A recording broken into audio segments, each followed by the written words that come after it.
pundene kota Mekah niku Bani Hashim. Ning Indonesia bertebaran Bani Hashim. Sinten niku Bani Hashimnya? Sa'adah Ba'alwi, para sayyid, para habaib. Sing sekarang lagi diragukan oleh Imaduddin sambungan nasabnya.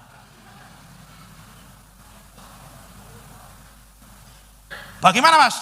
Kalau saya pribadi punya pendapat, barang siapa wong sing biasane rajin maca selawat, wong sing gaene rajin nyebut namane Kanjeng Nabi, wong sing biasa rajin melafalkan kalimat Nabi, sing biasa nyebut Kanjeng Nabi, sing biasa mencintai Kanjeng Nabi, sing biasa merindukan Kanjeng Nabi, insya Allah orang itu dicintai dan dirindukan oleh Kanjeng Nabi. Dan saya yakin kalau ada orang yang mencintai Kanjeng Nabi, begitu dia memegang sesuatu, pasti sudah terasa ini ada darah Nabi atau tidak. Saudara sekalian, video yang kita saksikan tadi merupakan penggalan ceramah Pak Nusron Wahid di salah satu masjid di Kudus ya saudara sekalian. Nah, salah satu daripada apa yang dibahas itu bagaimana kita mengetahui darah suci Nabi Muhammad SAW. Bisa kita cium. Nah, berarti kalau kita mencium para habaib, menurut Nusron Wahid itu seakan-akan kalau kita merasakan ada di sana darah baginda Nabi. Dan sejak kapan juga klan Baal ini berubah menjadi Bani Hashim, saudara sekalian. Ini adalah satu hal yang sangat lucu sekali.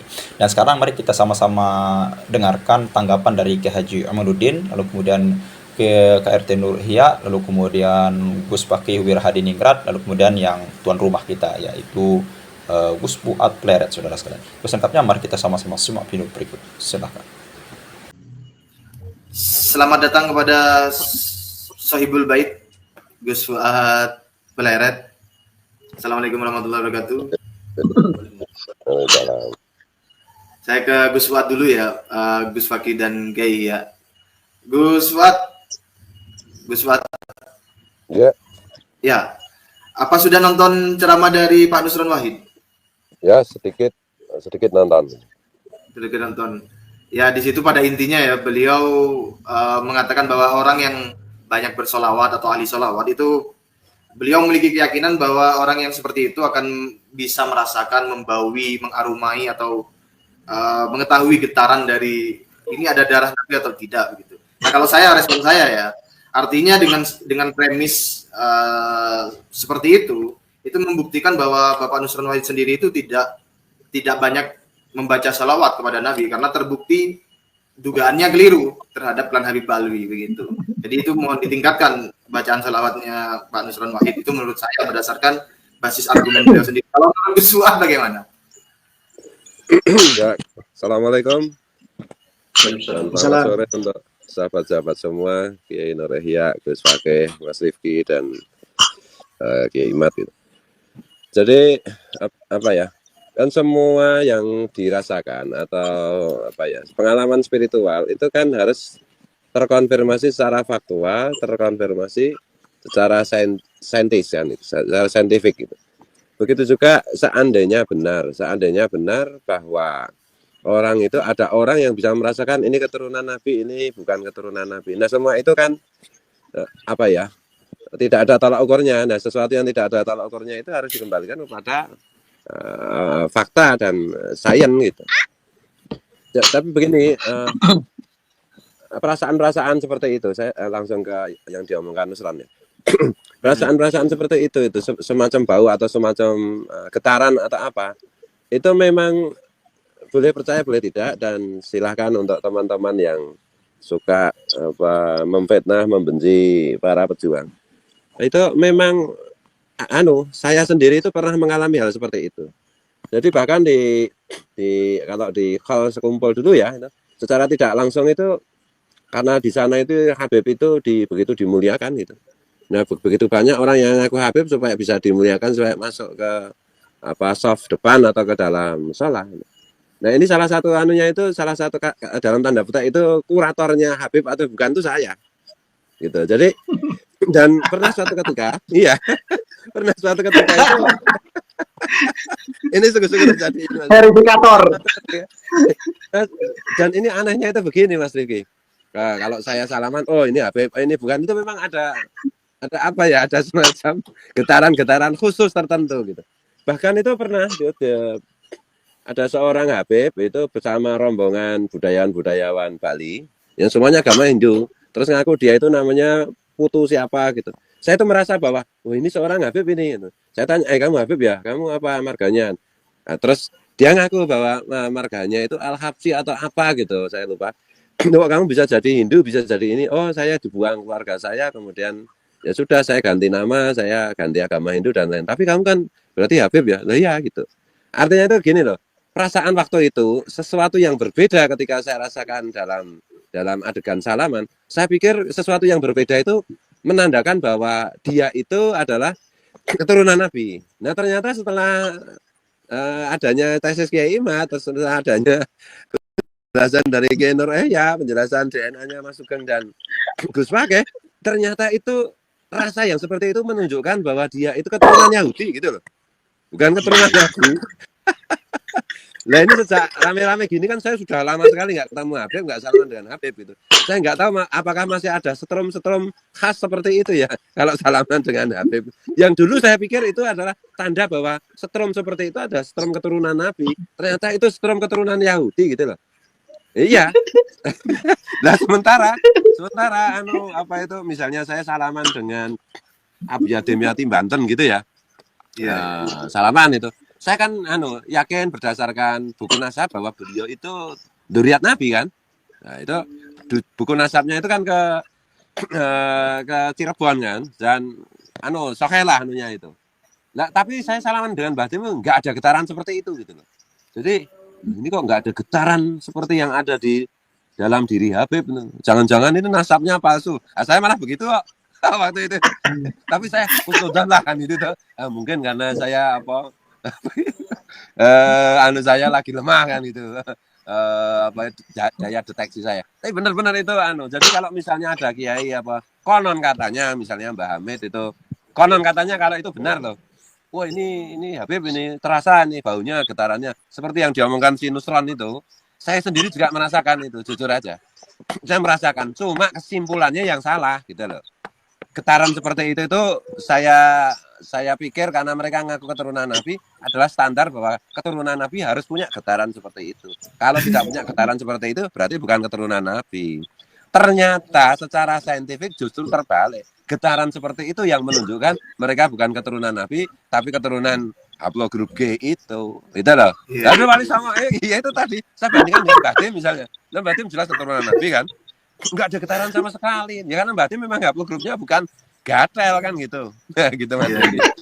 Ini mana boleh nih? Kiai Nur Yahya itu yang penjenengan yang ahli menggetar itu bisa menjelaskan itu. Monggo dilanjut.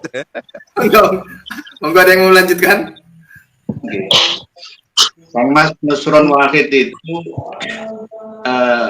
sekarang kalau dibuktikan sebagai Menteri Agraria, apakah bisa menerbitkan sertifikat tanpa harus melalui uji materi di lapangan, ukur dulu mana letak lokasi tanahnya, ahli warisnya dari mana, semua sejarahnya tanah itu, tanah yayasan, tanah bengkok atau dari letter C, D, dan seterusnya. Langsung husnudzon, wes terbitkan saja. Ayo, silakan praktekkan saja kalau nggak dikaploki mengakai. Sama seperti kasus cara mencium ya bau cucu Nabi. Jangan niru-niru Mbak Yayasan Genggong, beda kualitas keilmuannya, kemarifatannya, kealim-ilmuannya beda. Kalau di Nusron Wahid ini kan hanya sekedar menang gertakannya, omongannya saja. Ya sama seperti yang disampaikan Kiai Haji Maduddin Usman, ternyata beliau adalah ketuanya gerakan derek kiai gitu. Derek kiai maupun derek guru? Derek guru. Derek guru, berarti derek guru LBY gitu. Intinya kan bukan derek guru dari kita, yang jenengan juga guru KRT Fakih, guru Gus Ismail Guru, tapi bukan dari guru kita ini, tapi guru-guru khusus dari kalangan muhibbin, khususnya imamnya sendiri. Ya mungkin perlu diingatkan ya, Kang Mas atau Dik Nusron Wahid ini orang yang masih ngelindur dan kelantur. Kelantur dan kelindur perlu dibangunkan. Kalau cara membangunkan dengan cara yang halus, yang kelindur terus, bangun. Ya ini cocoknya itu ya Gus Fakih sama cara bangunnya itu harus dengan gertakan yang kuat. Orang ngantuk orang kelindur supaya jangan sampai meniru Turki Utsmani tumbang itu gara-gara pimpinannya seperti ini. Tidak mengandalkan logika realita ilmiah. Hanya berdasarkan tasawuf atau ranah suci saja. Sehingga kalah bersaing dengan Eropa. Perang Dunia Pertama sudah tumbang Turki Utsmani ini. Gara-gara persenjataannya tidak mau imbang, tidak bisa mengimbangi Jerman, Inggris, Yajud Majud, Ros atau Rusia. Yang akhirnya ya tumbang.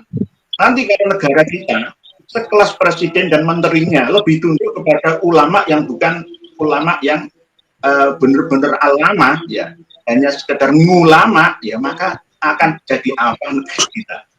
Negeri kita akan tumbang, minimal tumbang secara spiritual, dikuasai oleh bangsa-bangsa Alawi.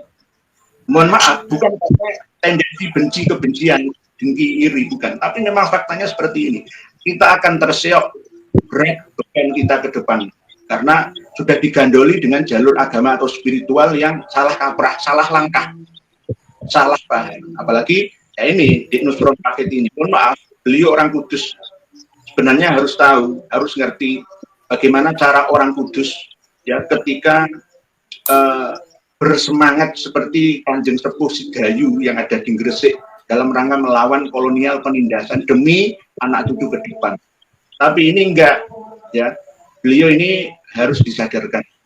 Kemungkinan karena saking banyaknya makan uang rakyat sehingga tidak bisa membedakan apa arti dan khasiat dari sholawat.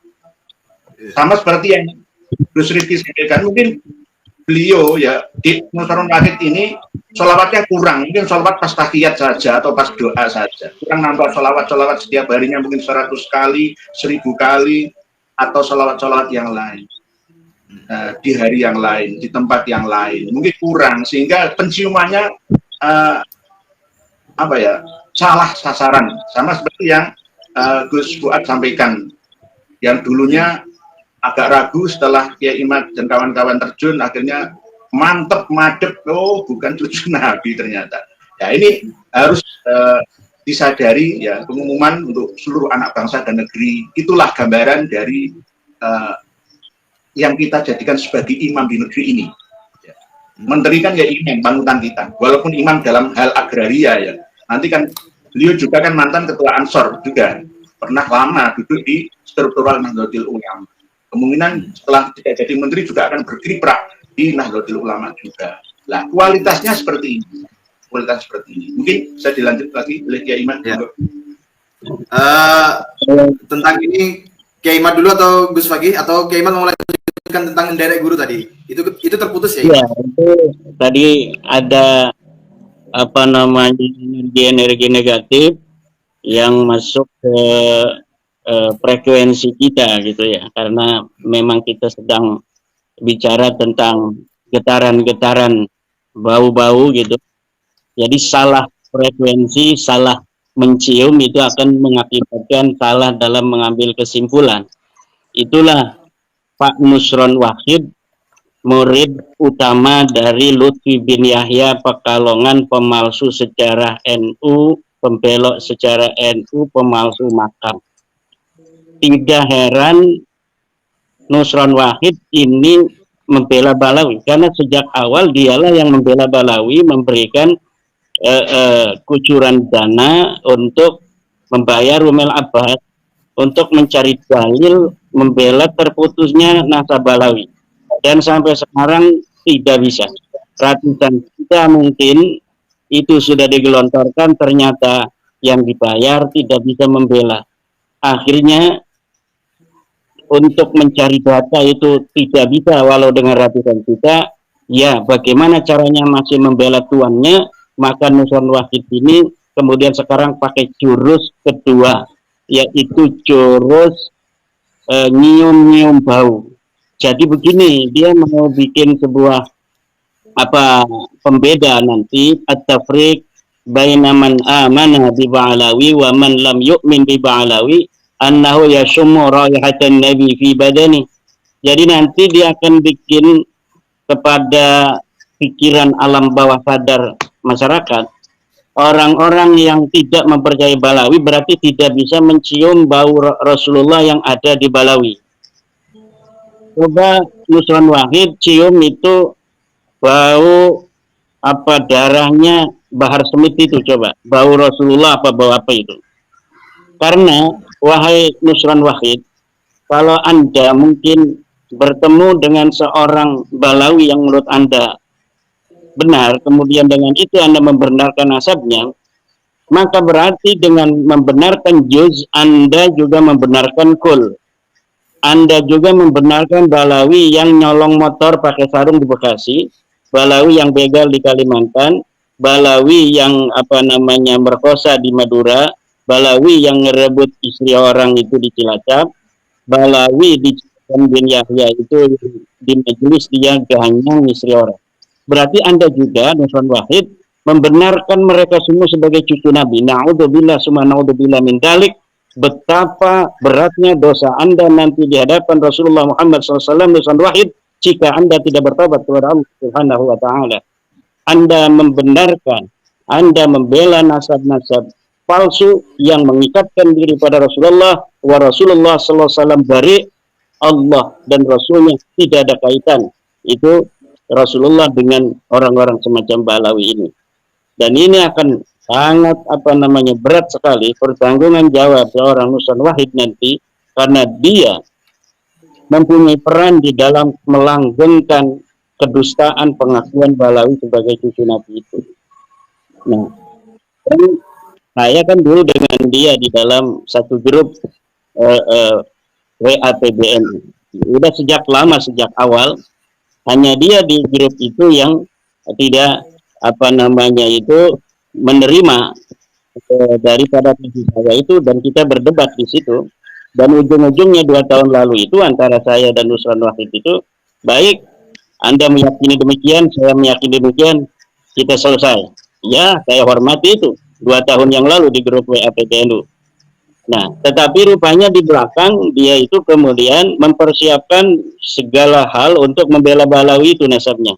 Sampai Rumel mengaku dalam satu kesempatan bahwa dia dibiayai Nusron Wahid untuk membela nasab Balawi. Nah, dan ketika kemarin kita melihat di YouTube-nya Kang Mas Rifki Zulkarnain, bagaimana Pak Nusron Wahid ini kemudian kembali membela nasab Balawi, tetapi bukan berdasarkan data, tetapi penciuman itu ya, luar biasa itu, kayak wali-wali yang la ya'lamul wali illal wali itu, la ya'lamu ba'alawi illa man ahabba ba'alawi, kan Nusron Wahid itu mungkin. Dan ini kita tidak terlalu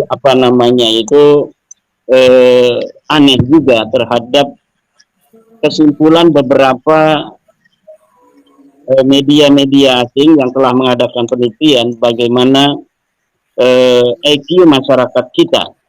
Saya sebenarnya tidak percaya bahwa IQ masyarakat kita rata-rata itu hanya sedikit di bawah simpanse itu ya, namanya seperti orang hutan itu.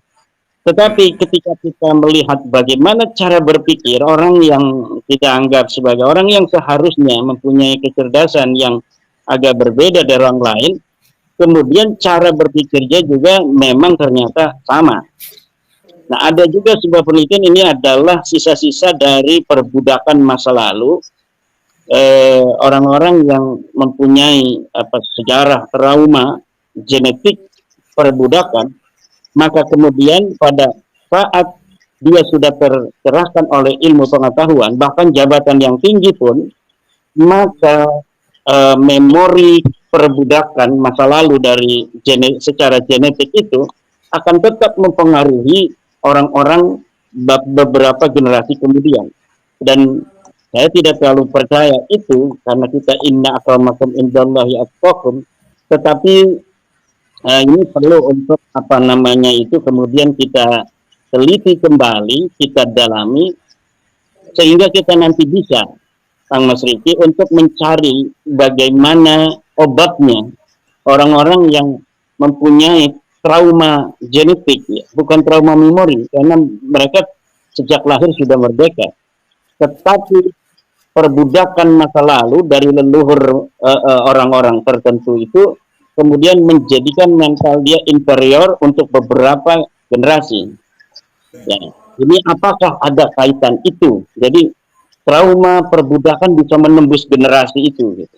Kemudian seorang pejuang dimanapun itu dihancurkan, keluarganya dijauhkan dari politik, dari kemudahan ekonomi beberapa generasi, tetapi yang namanya mutiara tetap mutiara. Ketika tiba saatnya untuk berjuang, kemudian merapat bersama-sama, walaupun sebelumnya tidak saling kenal mengenal. Apakah seperti itu Tuhan menciptakan manusia dengan kekhasan dan tipologinya atau bagaimana? Nah, nanti kalau kita sudah mendapatkan sebuah jawaban, kita berdoa kepada Allah dan kita membuat sebuah formulasi bagaimana caranya memutus mata rantai memori genetik perbudakan itu, sehingga manusia-manusia masa depan, manusia-manusia merdeka yang memiliki kualitas diri yang kuat dan memandang masa depan dengan penuh percaya diri, dengan penuh tanggung jawab, dan menatap siapapun itu sebagai orang yang sama berpotensi seperti dirinya dalam hidup dalam kehidupan penuh kemuliaan atau kehinaan sesuai pilihannya dan sesuai izin dari dirinya sendiri di dalam batinnya. Nah, ini sesuatu yang berhubungan dengan psikologi dan filsafat, tetapi saya kira ini kita sebagai bangsa Indonesia tentu banyak para ahli yang akan bisa untuk memberikan formula jawaban daripada permasalahan. Bukan hanya kita bagaimana caranya kita membangun infrastruktur misalnya, tetapi juga bagaimana kita membangun jiwa, membangun mental dari bangsa kita agar dalam menghadapi persaingan global di masa yang akan datang mereka bisa untuk kemudian berdiri sejajar dengan bangsa lainnya di dunia. Nah, saya kira orang-orang yang bermental budak itu tidak pantas untuk ada di dalam posisi-posisi sebagai tauladan, sebagai pejabat, sebagai menteri, sebagai pengurus PBNU, sebagai pengurus Muhammadiyah, karena mereka adalah lambang-lambang kemuliaan bangsa berhadapan dengan bangsa lainnya. Coba kalau kita lihat beberapa video-video Yahya Al-Bahja itu, Ustadz Yahya Al-Bahja bakal ada pertemuan para kabir Balawi yang lagi duduk-duduk bertertawa-tertawa, dia datang nondo. Nah, itu merendahkan harkat martabat daripada bangsa kita, bangsa Indonesia di hadapan bangsa lain. Sementara dia kemudian mempunyai tanggung jawab jamaahnya. Ada jamaahnya, dia punya jamaah. Nah, kalau misalnya pengasuh majelisnya, pesantrennya seperti itu, bagaimana nanti murid-muridnya, jamaahnya itu? Kalau dianya Buddha, ya jamaah dan muridnya akan menjadi Buddha. Ini adalah sesuatu yang mirip bagi setiap orang yang memiliki jiwa-jiwa pencerahan, jiwa-jiwa ingin melihat bangsanya ini menjadi bangsa besar, seperti berbagai macam narasi-narasi yang dibangun oleh pembela-pembela Balawi. Itu sebenarnya narasi-narasi memalukan yang mencerminkan jiwa yang tidak memiliki struggle for life, yang mempunyai superioritas sebagai bangsa Indonesia, ya. Dan bahkan Indonesia ini hanya untuk naik level dalam sepak bola itu harus naturalisasi orang-orang yang dinaturalisasi menjadi warga Indonesia untuk kemudian kita jadikan mereka seakan-akan atau seolah-olah sebagai bagian dari bangsa Indonesia sendiri, kemudian mewakili kita di dalam percaturan sepak bola dunia, dan kemudian dengan itu kita menjadi bangga kalau mereka menang. Bagi kita yang punya kecintaan dan kebanggaan terhadap bangsa dan negara kita dan sejarahnya. Saya tidak bangga melihat orang-orang naturalisasi mewakili saya, mewakili bangsa Indonesia atas nama negara Indonesia, kemudian mereka tanpa dididik di bumi Indonesia, sejak lahir tidak mengenyam daripada nasi Indonesia, padi Indonesia, tidak menghirup udara Indonesia, tapi kemudian kita anggap mereka sebagai bangsa Indonesia hanya karena kita ingin menjadi menang dalam sepak bola. Ini sebuah cara berpikir yang naif, cara berpikir yang instan dan tidak bertanggung jawab. Seharusnya bagaimana kita didik dia sejak bayi, orang dari bangsa Indonesia, kalau misalnya harus memerlukan tinggi badan yang 190 misalnya, sekarang ada susu-susu yang kita siapkan sejak bayi. Ini anak-anak ini kita kasih susu untuk tinggi badan. Dia lahir dari Jogja, dia lahir dari Banten, dia lahir dari Madura, dia lahir dari Pasuruan, dia lahir dari Surabaya, lahir dari Papua, lahir dari Kupang, lahir dari Aceh, lahir dari Jambi, dari Lampung. Kemudian kita persiapkan dia. Kalau untuk basket harus 220 misalnya. Kita bisa untuk jadikan mereka dengan berbagai macam nutrisi tertentu sehingga mereka bisa 220. Kemudian kita ajarkan, kita panggil kalau para pelatih-pelatih yang hebat untuk menjadikan anak-anak itu menjadi bintang-bintang olahraga di masa depan. Harus cara berpikirnya begitu. Dengan instan, kemudian kita melihat wajah yang bukan Indonesia itu mewakili saya sebagai bangsa Indonesia. Nama-nama yang bukan nama Indonesia itu yang dinaturalisasi menggunakan merah putih, dada, Garuda. Ini penghinaan untuk saya, penghinaan untuk bangsa Indonesia yang berpikir sama dengan saya. Tetapi kita tidak mempunyai sebuah harapan jika kita hanya menggerutu. Maka tadi saya berpikir kita memerlukan sebuah formula jawaban dari pertanyaan-pertanyaan tadi secara psikologis, filosofis. Apakah perbudakan itu bisa menembus generasi, walaupun orang itu terlahir bukan sebagai budak, tetapi karena masa lalunya ada perbudakan dan atau terah pengkhianat, maka kemudian mereka jadi budak walaupun dalam kemerdekaan dan cenderung psikologi genetiknya menjadi pengkhianat. Terima kasih sementara. Ya, baik. Itu Gus Fakih, apakah sebelum saya melemparkan sebuah pertanyaan penutup, Gus Fakih ada respon? Saya menanggapi Mas Nusron maksudnya. Baik. Ya. Oh, yang mana saja boleh. Sebagaimana saya gembira dan lega dengan menyeberangnya Mas Kori ke seberang, saya juga gembira dan bahagia mendengar candaan, banyolan atau mungkin kekonyolan Mas Nusron. Saya bahagia, betul-betul saya bahagia. Artinya kenapa? Artinya ketika Rumel Abbas atau Mat Romli dari mulutnya sendiri dan saya dengar dengan telinga saya sendiri, saksinya Gus Suad dan Mas Sugeng waktu itu sempat main ke Pleret melakukan testimoni. Intinya dia ingin bersahabat lah begitu. Di awal-awal dia disewa oleh klan Mbak Alwi, dia mengakui bahwa dia didanai oleh Mas Nusron Wahid. Lah, ternyata dana yang demikian banyak itu seolah-olah tidak ada artinya.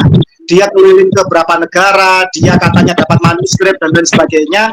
Karena apa? Sponsornya sendiri ternyata menggunakan penciuman untuk membuktikan Mbak Alwi itu cucu Nabi atau tidak. Ini kan bukti bahwa ketidakpercayaan kepada orang yang didanai. Betapa rendahnya orang yang telah didanai ternyata nggak dipercaya sama bosnya, yang pertama. Yang kedua, ini bukti keputusasaan bahwa ternyata tidak menemukan data, tidak menemukan pembuktian untuk membela klan Mbak Alwi. Jadi sebagaimana seorang filsuf Amerika Bernard Shaw mengatakan bahwa Islam itu adalah agama terbaik, tetapi pengikutnya, umatnya adalah yang terburuk. Maka jangan sampai Nahdlatul Ulama sebagai organisasi terbesar, organisasi yang terbaik, yang punya marwah dunia akhirat, katanya begitu, dibangun oleh para leluhur kita, para waliullah. ternyata diisi oleh pengurus-pengurus yang justru memalukan bagi Nahdlatul Ulama. Apa gunanya membuat ratusan universitas? Apa gunanya selama ini pondok pesantren menggunakan metodologi dan rajin menggunakan Basul Masail? Kalau untuk memutuskan sesuatu yang terang benderang, sesuatu yang bisa dibuktikan secara ilmiah, secara literasi, ternyata kemudian menggunakan penciuman. Ini kan sungguh sangat mengenaskan bagi bangsa ini, bagi Nahdlatul Ulama kita, bagi kehidupan kita, bagi edukasi pembelajaran bagi bangsa ini. Sekelas menterinya yang pernah malang melintang di banyak organisasi besar, ternyata tidak menggunakan cara-cara ilmiah untuk membuktikan apakah suatu klaim itu cucu Nabi atau tidak, menggunakan penciuman. Kalau gitu kita cukup mencintai Einstein untuk membuktikan bahwa suatu cahaya itu berapa derajatnya, frekuensinya, dan lain sebagainya. Cukup cintai Einstein. Bagaimana juga membuktikan si cucu Nabi mencintai Nabi Muhammad, baca sholawat. Ini kan suatu hal yang konyol. Tetapi ya sudahlah, saya bahagia karena apa? Karena membuktikan kualitas dari sang pemberi dana maupun yang didanai. Ternyata hanya seperti itu. Menunjukkan keputusasaan dan tanda-tanda kegagalan yang sangat fatal. Itu yang pertama. Yang kedua, para pembela Ba'alwi ini ada dua golongan. Yang pertama mereka yang mau menggunakan akal sehatnya, yang kedua mereka yang tidak mau menggunakan akal sehatnya. Yang tidak mau menggunakan akal sehatnya taruhlah muhibin awam, orang-orang yang taklid, orang-orang kelas pengikut lah, kelas pengikut. Masalah kita bisa memaklumi lah, karena mereka hanya dengan nafsunya, pokok norok buntek kata orang Madura. Tetapi yang patut disesalkan adalah orang-orang yang masih menggunakan logika, punya pendidikan, punya modal untuk berpikir, tidak menggunakan pikirannya. Mereka menurut saya tersandera oleh tiga hal. Yang pertama struktural. Artinya apa struktural? Mereka di dalam suatu organisasi, di dalam satu kepentingan yang sama dengan klan Ba'alwi. Apakah itu di struktural ormas ataukah di struktural pemerintahan. Yang kedua, mereka tersandera oleh pola hubungan sosial, struktural sosial. Apa sosial itu? Mungkin dia berguru pada klan Ba'alwi sehingga dia sungkan. Mungkin dia berbesaran dengan Ba'alwi, sebagaimana beberapa pondok pesantren di Kediri contohnya. Santri-santrinya pada sadar, mereka pada ngomong sama kita, saya dengan Basul Masail, saya dengan diajari untuk kritis membedah kitab, saya percaya Kiai Imad itu benar. Saya tahu bahwa klan Ba'alwi itu bukan cucu Nabi, tapi bagaimana lagi kiai-kiai kami berbesanan, punya mantu dengan klan Ba'alwi. Mereka tersandera secara sosial. Yang ketiga, tersandera secara apa? Finansial. Apa artinya? Artinya mereka masih mengharapkan keuntungan duniawi materi dari klan Ba'alwi. Entah punya hubungan dagang, entah dulu ketika nyalon jadi ketua ormas didanai oleh Ba'alwi, yang sekarang mungkin jadi ketua Lazis atau gimana, saya nggak paham ya. Jadi intinya mereka-mereka yang tersandera oleh mereka yang punya modal, punya logika, tetapi masih tersandera ini oleh tiga hal: struktural, finansial, dan sosial. Itu aja. Mas Nusron tersandera oleh apa? Silahkan netizen bisa berpikir sendiri dengan logis. Itu aja. Ya. Gus Wagi, ini kan kita membahas tentang bau membaui ya. Itu saya jadi ingat cerita dari jenengan dan Gus Fuad ketika Romli Ahmad Kadal itu ke Pondok Pleret. Itu katanya jenengan menciumi bau-bau belerang, itu bagaimana ceritanya? Saya ngomong itu sama Gus Fuad, sama Mas Sugeng juga. Jadi ketika Romli ke sana, ini saya ngomongnya pakai sumpah waktu itu, tapi sekarang enggak lah, saya enggak perlu sumpah lah. Cukup sekali saya sumpahnya. Saya kok bau belerang begitu loh. Lah, kemudian suatu ketika saya teringat Presiden Venezuela, Hugo Chavez apa Maduro ya. Dia mengatakan bahwa saya juga berbau belerang di podium ini. Artinya podium Majelis Umum PBB ketika sebelumnya Presiden Amerika Serikat itu juga baru ceramah di situ, baru memberikan sambutan. Artinya belerang ini kan dalam konotasi setan atau iblis lah kan begitu. Jadi kedatangan Rumel Abbas atau Mat Romli yang dari pagi baru menjelang sore ditemui oleh Gus Fuad. Gus Fuad sendiri sebenarnya saya yakin sudah punya intuitif, nggak mau nemui. Tapi karena nggak enak sama Dr. Sugeng, ya mungkin Gus Fuad juga bau belerang juga, wallahu alam. Sehingga kemudian akhirnya terpaksa nemui. terkait masalah intuitif di keluarga Wali Songo, yang muka safa itu banyak, yang bisa melihat seseorang itu muka monyet, muka anjing itu banyak. Bahkan ada salah seorang di Pekalongan sana, tapi orangnya nggak mau terkenal. Itu kalau ketemu Habib, ya kalau mau minta nomor HP-nya saya kasih nanti. Tapi japri saya. Itu kalau ketemu Habib selalu bau kentut. Dia bersumpah atas nama apapun. Kalau ketemu Habib dia mesti bau kentut. Bahkan dia pernah diajak oleh Habib temennya untuk ziarah ke makam seorang Habib yang katanya terkenal waliullah. Ternyata menurut cerita-cerita di Pekalongan itu Habib itu pernah dimasak oleh pejuang karena pernah membocorkan posisinya pejuang kemerdekaan, sehingga dia dimasak, diajar. Ketika dia ziarah ke sana, dia bersumpah dia bau kotoran manusia. Naudzubillah min dzalik. Sampai sepanjang hampir dia ziarah itu dia bau kotoran manusia atau sepiteng lah. Begitu dia keluar dari komplek baru bau itu hilang. Demikian juga kalau dia ketemu Habib, walaupun tidak menyebutkan Habib itu klan apa, marga apa, dia selalu bau kentut. Bisa saya kasih nomor HP-nya kalau mau testimoni. Dia siap disumpah. Artinya sehurufat-hurufatnya orang Nahdien, kesaksiannya siap disumpah dan menerima azab. Kembalikan pada Pak Alwi. Hurufatnya mereka mau nggak, berani nggak mereka dimubahalah, berani nggak mereka disumpah. Harus equal. Jadi begitu. Ini pencerdasan juga ini. Kalau mau hurufat-hurufatan, silakan. Kalau mau ilmiah, silakan. Kita hadapi di medan apapun. Terima kasih. Apa Gus Fuad mau menambahkan tentang bau-bau belerang atau Ahmad Romli ketika ngaku historian di sana?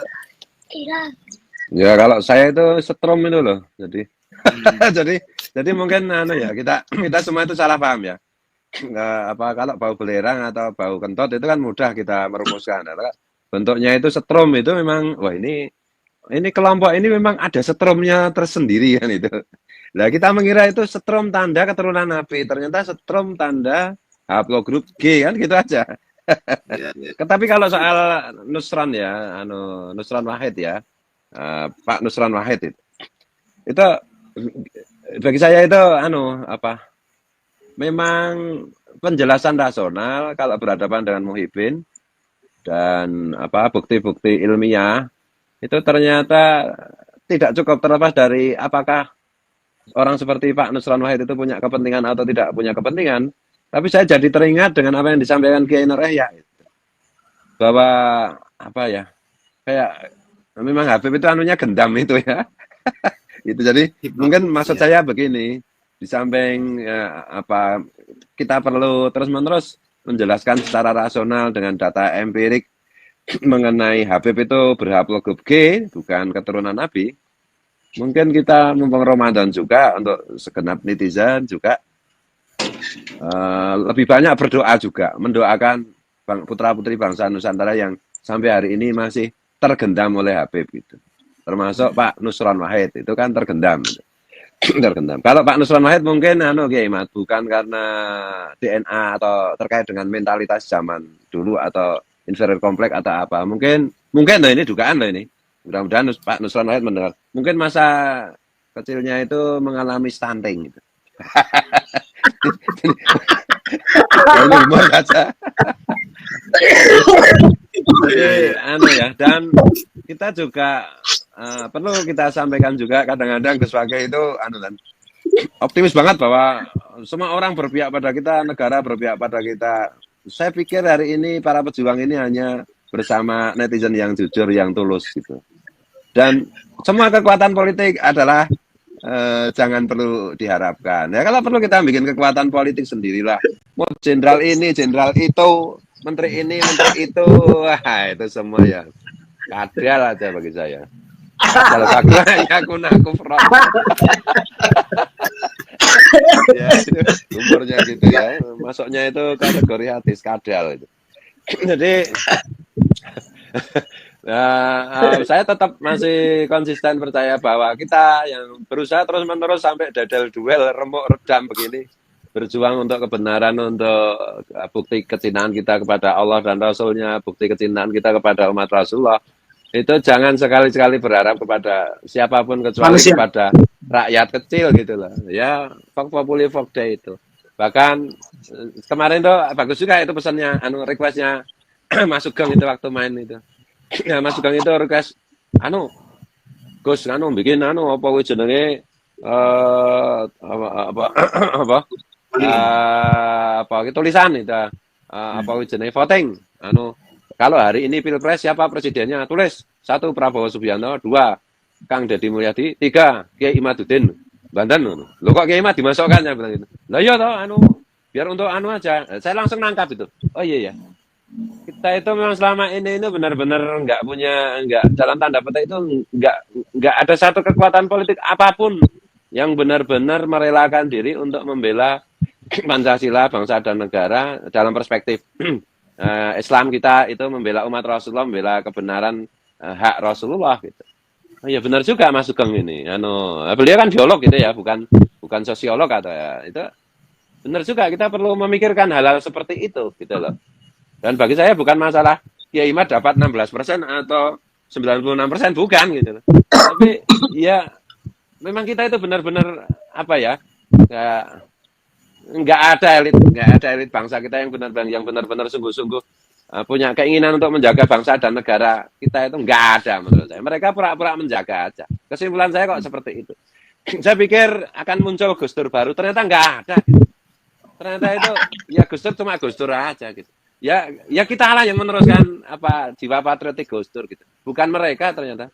Siapapun itu kalau udah apa itu yang sekarang ada di kedudukan posisi-posisi strategis di negara itu ternyata yang saya harapkan mereka menjadi Gus Dur seperti Gus Dur itu enggak, yang saya maksud menjadi seperti Gus Dur itu begini. Gus Dur sebagai presiden itu mustahil kita bisa mengkritik gitu. Gus Dur sebagai manusia banyak sekali bisa kita kritik. 1000 perilaku Gus Dur kita bisa kritik. Tapi Gus Dur sebagai presiden satu pun orang nggak akan bisa kritik. Maksud saya gitu. Gus Dur sebagai presiden. Nah, maksud saya begini, tokoh-tokoh politik kita itu ya telek aja lah bagi saya itu kalau urusan kebangsaan, kalau urusan ini. Jadi kita harus menciptakan sendiri gitu. Berbasis apa yang sudah diberikan Tuhan kepada kita untuk apa ya, mempunyai kekuatan politik sendiri. Kalau enggak ya kita kayak begini aja.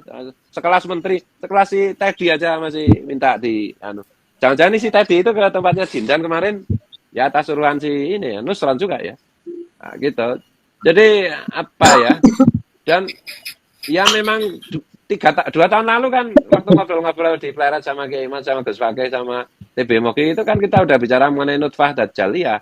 Dan itu ya, Kiai Nur Yahya kan sudah menjelaskan secara panjang lebar dan jelas bahwa kita itu memang hadapi dajjal gitu loh.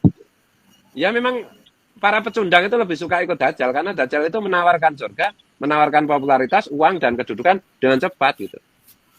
Ya makanya si Korik Bangladesh itu ikut Dajjal itu ya saya maklum ya, dia udah lapar kan, udah lapar popularitas, lapar perutnya kan itu. Ya udahlah dimaklumi aja lah. Tapi mudah-mudahan kalau dia kenyang ya mudah-mudahan nggak ikut jadi Dajjal. Tapi kalau ikut jadi Dajjal juga nggak apa-apa gitu. Neraka juga harus ada isinya. Dan bahwa kalau ada orang bertanya Ramadan kok kita bicara masalah-masalah begini tidak astagfirullah masya Allah Dajjal. Loh enggak, Ramadan itu perang Badar juga bulan Ramadan kan itu. Jadi menurut saya di bulan Ramadan ini perangnya kita makin kencengkan, bibarkatil ahlul Badar kan itu. Nah ini perlu kita teman-teman semuanya kita perlu memikirkan lebih jauh mengenai dan nggak usah berharap lah elit kita itu semua telek lah menurut saya. Sorry aja ya. Dalam soal kebangsaan, dalam soal menjaga kepentingan umat, mau elit ormas maupun elit politik, semua itu nggak ada yang seperti Gus Dur. Maksud saya nggak ada yang mau mengerjakan dalam tanda petik pekerjaan kotor seperti ini. Pekerjaan kotor dalam tanda petik seperti ini. Ini kan pekerjaan yang di mana si Ulil aja kemarin sama si siapa itu yang di Total Politik dia bilang ketika menyinggung soal Habib itu dia bilang wah ini topik yang banyak ranjonya kan. Artinya ini masalah yang harus disampaikan untuk kepentingan kebangsaan kita, untuk menjaga Pancasila Bhinneka Tunggal Ika kita, dan nggak ada yang mau mengerjakan kecuali kita gitu loh masalahnya itu. Sama rakyat yang jujur itu, sama rakyat bawah yang mereka nggak pernah makan uang haram itu. Jadi elit-elit kita yang ya kayak gitulah. Katanya pribumi dan anjing dilarang masuk, pidatonya gitu. Kita lawan gitu. Alah, elek juga. Ternyata bukan Gus Dur. Gitu aja ya. Saya sudah terlalu panjang, mohon di saat yang lain. Gitu. Ya, ya tentang 2 poin yang saya tulis ya. Tentang formulasi treatment untuk trauma genetis itu saya sudah catat. Kemudian formulasi langkah ke depannya atau berpikir untuk membangun ke depannya bagaimana itu juga sudah saya catat, nanti bisa kita formulasikan bareng di lain waktu dan kita implementasikan secara jangka panjang. Karena kita sudah 1 jam. Terakhir. Singkat saja. Baik, singkat, 1 menit. Sebelum kita di framing bahwa kita menabrak popularitas timnas sepak bola kita, saya katakan bahwa yang disampaikan oleh Kiai Imaduddin tadi mutlak benar, bukan 100%, 1000%. Tetapi di dalam konteks kekinian, semua negara juga melakukan naturalisasi. Sebagaimana di timnas Jerman juga banyak orang kulit hitam, di Inggris apalagi, di Italia pun itu seperti itu. Artinya itu suatu tren lah, suatu hal yang nggak bisa dihindari. Apalagi naturalisasi kita itu sangat ketat.